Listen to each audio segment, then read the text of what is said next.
Au théâtre du Rond-Point des Champs-Élysées à Paris, Aurélie Filippetti, ministre de la Culture, organise une soirée de soutien à Christiane Taubira. C'est le meilleur moyen de sortir les idées noires ou des bas instincts qui nourrissent les extrémismes. Au premier rang, des artistes venus faire corps derrière la garde des Sceaux, des chanteurs, des comédiens et des humoristes surtout. C'est formidable que les gens de styles différents se réunissent pour une idée qui, personnellement, m'est très chère. Nous, on ne peut pas tout dire, tout laisser faire. C'est pas possible. C'est très compréhensible ce qui se passe en France. Mais c'est pas parce que c'est compréhensible qu'il ne faut pas le combattre. Il n'y a rien de plus grave que la bêtise. De jolis mots, mais à l'arrivée de Christiane Taubira, tout ne va pas se dérouler comme prévu. Bonsoir, mesdames, messieurs.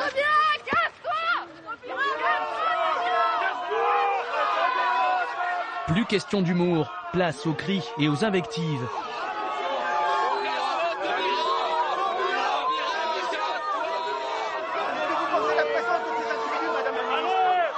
Je n'en pense pas bien. Ils sont d'une grande violence, non, vous ne trouvez pas? Interpellés par les CRS, les anti-Taubira sont rapidement maîtrisés. Et devant les caméras, ils vont répéter un geste suspect. Ce geste, un bras tendu vers le bas, la main opposée sur l'épaule. Quelle est sa signification? Quel message derrière ce signe?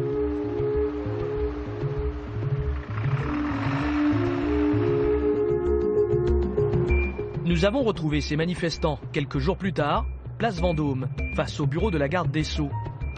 Des semaines qu'ils s'y relaient, statiques et silencieux cette fois, pour protester contre les réformes Taubira. Parmi ceux qui ont conspué la ministre l'autre soir, Bruce, 21 ans, étudiant. Nous lui demandons le sens de ses bras tendus. Ça a été popularisé par Dieudonné. C'est juste pour dire au pouvoir qu'on en a marre de l'incompétence du gouvernement. C'est tout, enfin, rien de plus. Ce geste, il s'agirait donc d'un trait d'humour signé Dieudonné. L'humoriste controversé l'appelle la quenelle. Et ce soir ici, tout le monde connaît. Comme cette femme, Béatrice Bourges, porte-parole du Printemps français, la version radicalisée de la manif pour tous. C'est un geste qui a complètement dépassé son auteur, et d'ailleurs c'est ce qui se dit, et que voilà, et que, en fait c'est tout simplement un geste anti-système. Donc ceux qui font ce geste, eh ben, ils disent on est contre le système. C'est ça qui est intéressant. Ça a une signification sociologique. Enfin, intéressez-vous à cette signification sociologique. Riche idée. On a donc tapé quenelle dans un moteur de recherche. Les quenelles cuiront pendant une vingtaine de minutes dans une eau frémissante. Mais très vite, au-delà de la spécialité culinaire, apparaissent des centaines de photos du fameux geste né des sketchs de Dieudonné. Je leur ai mis jusque-là. Registre paillard. Trop tard. Un gentil gimmick de scène? Pas vraiment. Entre bras d'honneur et salut nazi, ce signe, l'humoriste l'adresse souvent à Israël et aux sionistes. Sur Internet, son geste fait traîner de poudre. Le bras tendu, certains de ses fans se mettent en scène, postent des clichés clairement antisémites. Devant des synagogues, un mémorial des camps de la mort, ou même Auschwitz. Et quand ce ne sont pas les lieux qui parlent, ce sont les visages. Ici Jean-Marie Le Pen et Bruno Gollnisch. Ce dernier concède tout au plus un geste d'irrespect. Un bras d'honneur un peu édulcoré, enfin bon bref, c'est un geste de potage quoi. Mais l'élu d'extrême droite préfère nous quitter lorsque nous voulons lui présenter ses photos. Je vais pas vous faire une quenelle quand même. Bon, je vous dis au revoir, bye bye. Parmi ces clichés, nous avons aussi trouvé une photo d'Alain Soral, l'essayiste d'extrême droite proche de Dieudonné, ici au mémorial de l'Holocauste à Berlin. Provocation? Appel à la haine? Allô? Monsieur Soral, bonsoir.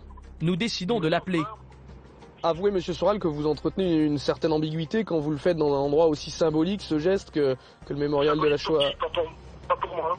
Pour moi, c'est symbolique de rien du tout. Ça veut dire, vous les sionistes qui vous servez de la Shoah pour nous terroriser, nous empêcher de critiquer un État de type néo-nazi qui est l'État d'Israël actuel. Cette manipulation, ce chantage ne marche plus. C'est ça que ça veut dire. Alors nous, on dit oui, on a le droit de parler de tout, même de ça, et on vous emmerde. Vous entendez bien ma phrase? On vous emmerde, voilà. L'humour au service de la haine, c'est aujourd'hui ce qui est reproché à Dieudonné. Depuis plusieurs années, l'humoriste en veut à une association, la LICRA. Monsieur Jakubowicz, la Ligue contre le racisme et l'antisémitisme. Alors c'est vous l'ennemi juré de Dieudonné? Alors écoutez, vous me faites beaucoup d'honneur. Dieudonné a même lancé une pétition pour faire dissoudre cette association. Car Alain Jakubowicz, son président, attaque régulièrement le comique en justice.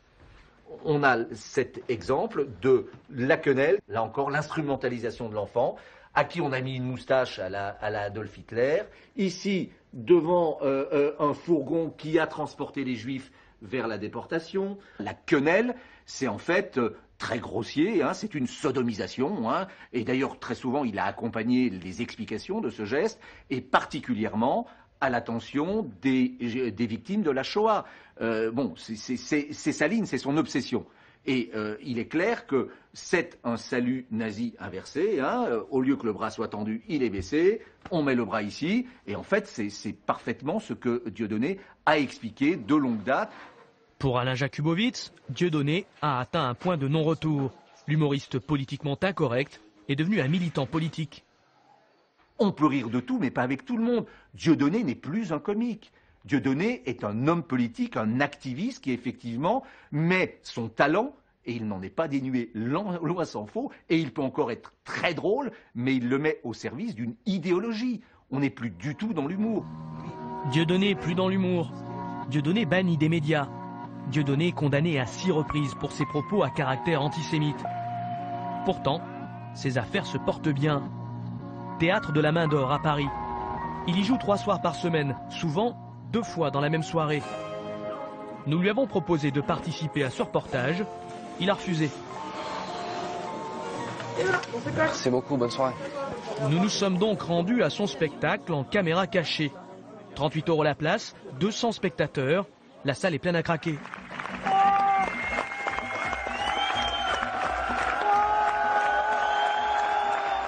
C'est parti pour un show d'1h20.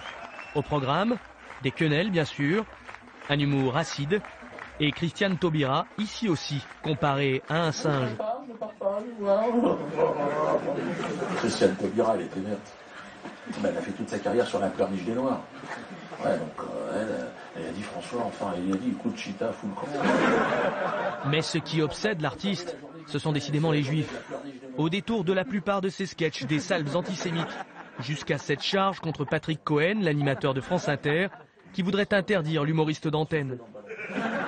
Et tu vois, lui, s'il rentourne, je suis pas sûr qu'il ait le temps de faire ses valises. Moi, tu vois, quand je t'entends parler de Patrick Cohen, je me dis, tu vois, les chambres à gaz.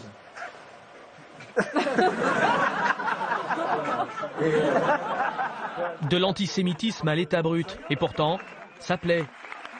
Comme la chanson avec laquelle il clôt son spectacle, une reprise détournée d'un titre d'Annie Cordy qui lui a valu d'être condamné.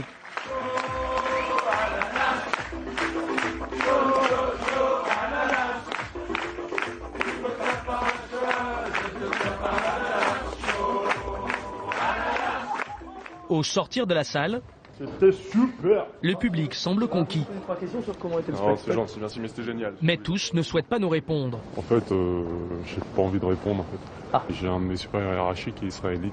Vous ne comprendrez pas que j'y vais pour rigoler. On peut vous poser 3 questions?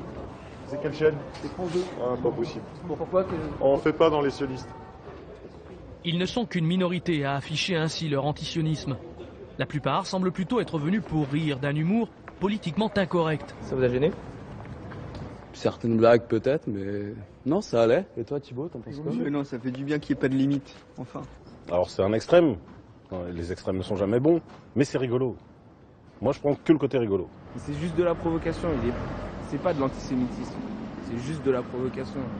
C'est marrant, c'est de l'humour, faut rigoler. Faut rigoler les mecs. Dieudonné banalisé, dédiabolisé par son public, qui préfère ne retenir que le talent de l'humoriste, ses provocations, et ne voit même plus son antisémitisme. Ils sont ainsi des millions à suivre ses chroniques sur le net, des milliers à reprendre avec lui à la fin de ses spectacles, Show Ananas, comme si le rire excusait tout. D'ici quelques semaines, l'artiste entend faire reprendre sa chanson dans tous les zéniths de France, dont celui d'Orléans. Bonjour, Yvan Martinet, merci de nous recevoir. Eliane Klein, 72 ans, y préside l'antenne locale du CRIF, le conseil représentatif des institutions juives de France. Elle et son époux s'inquiètent de la venue prochaine de Dieudonné dans leur ville. Quand des hommes politiques disent les choses carrément, on peut les combattre. C'est plus difficile avec un homme de spectacle. Parce que bien sûr, il fait passer ça par de l'humour, soi-disant de l'humour. C'est ça qui est absolument très dangereux, en cette période surtout. Et on va rentrer dans une période électorale. Enfant, son mari Bernard a porté l'étoile jaune. Nous lui présentons ces images trouvées sur le net. Dieudonné y répète son sketch et fait danser son régisseur déguisé en déporté. Oui, il y a quelqu'un qui pense l'étoile jaune à côté. Oui. Ah oui. Je voyais pas. Ah, t'as pas vu? C'est ignoble. Hein. S'il trouve qu'on parle trop des Juifs, mais il a qu'à pas en parler, lui. On en parlera moins. Moi, je l'autorise à changer de sujet. Mais qu'il parle de l'esclavage. Les épouses sont parties en croisade. Maire, préfet, ils répètent à qui veut l'entendre que Dieudonné et son humour sont un danger. Et dans cette bataille, ils ont trouvé un allié de poids. Monsieur le maire, bonjour. Le maire UMP d'Orléans, Serge Grouard. Allez-y, je vous en prie. C'est dans ce zénith que devrait se produire Dieudonné. Combien de spectateurs dans cette salle? On peut monter à 6000. Mais Serge Grouard vient de demander au préfet de faire annuler le spectacle pour trouble à l'ordre public. Un trouble, c'est quoi? C'est des bagarres, des tensions? Parce que jusqu'à présent, les spectacles de Dieudonné n'ont pas fait l'objet d'émeutes devant les salles ou... Oui, jusqu'à temps qu'un jour peut-être ça se produise. Vous savez, on est dans un pays qui est déjà sous tension. On le sent. Enfin, moi je suis maire, je suis tous les jours dehors. Je vois qu'il y a de la tension. Alors, on attend quoi? On en rajoute? On en rajoute? Ah non, moi j'assume les responsabilités qui sont les miennes. Tolérance zéro contre Dieudonné.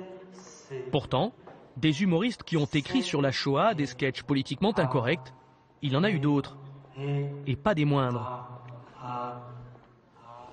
On me dit que des juifs se sont glissés dans la salle. Nous sommes en 1986, en plein dans les années touche pas à mon pote. Vous pouvez rester. Pierre Desproges n'en a que faire et signe ce sketch risqué. N'empêche qu'on ne m'ôtera pas de l'idée que pendant la dernière guerre mondiale, de nombreux juifs ont eu une attitude carrément hostile à l'égard du régime nazi. Il est vrai que les Allemands, de leur côté, ne cachaient pas une certaine antipathie à l'égard des juifs, mais enfin, ça n'était pas une raison pour exacerber cette antipathie en arborant une étoile à sa veste, pour montrer qu'on n'est pas n'importe qui, qu'on est le peuple élu, et pourquoi j'irais pointer au vélodrome d'hiver? Et qu'est-ce que c'est que ces wagons sans banquette? Et j'irai aux douches si je veux. Près de 30 ans plus tard, ce sketch est pris au premier degré par certains. Sur Internet, au bas de la séquence, la rubrique commentaires était même devenue un défouloir antisémite. L'équipe de Dailymotion a été obligée de suspendre les commentaires de la vidéo Les Juifs, car les propos racistes pleuvaient de façon consternante. L'animateur Antoine Decaune était proche de Pierre Desproges. Voir ainsi l'humour grinçant de son ami détourné, ça le consterne.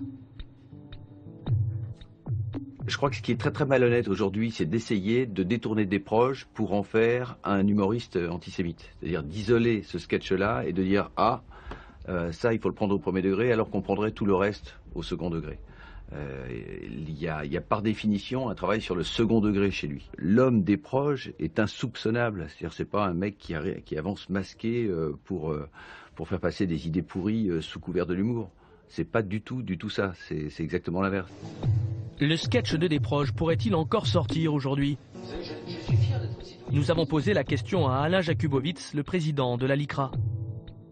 Écoutez, ça ressortirait aujourd'hui, c'est vrai que le seuil de tolérance n'est plus le même qu'à cette époque-là.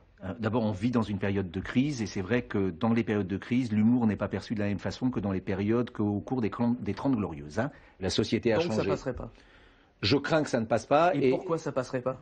Parce que nous sommes dans une période de repli identitaire, de repli communautaire. Ça veut dire que si ce sketch ressortait aujourd'hui, vous iriez en justice? La question se poserait. En 2013, la LICRA a attaqué des humoristes à 3 reprises, chaque fois pour antisémitisme.